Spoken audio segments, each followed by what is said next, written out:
I never thought a single sentence could change how I saw my marriage.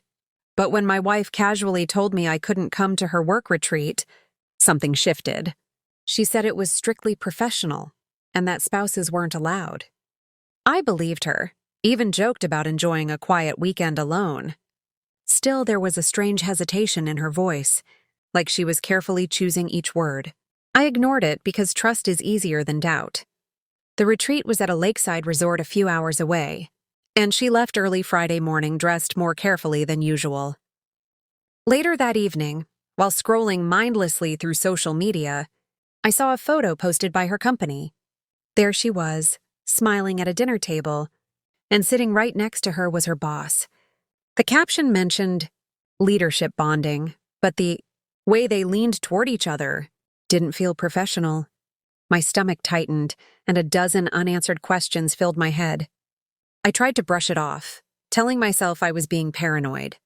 But over the weekend, she barely replied to my messages. When she did, her responses were short and delayed, nothing like her usual warmth.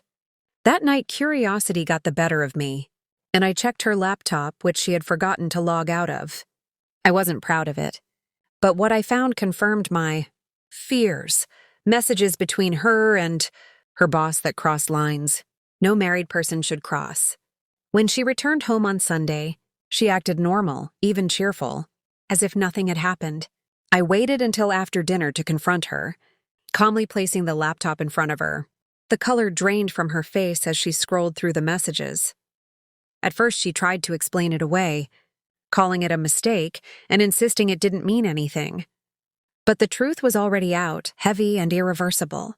The hardest part wasn't just the betrayal. It was realizing how easily I had been replaced. She admitted she took her boss instead of me because it was easier and because she didn't want to answer questions. Hearing that hurt more than anger ever could. I wasn't just excluded from a retreat. I was pushed out of her life without my consent. Now I sit alone in the same house that once felt like home, replaying every ignored red flag. Trust, once broken, doesn't quietly return, it leaves a scar.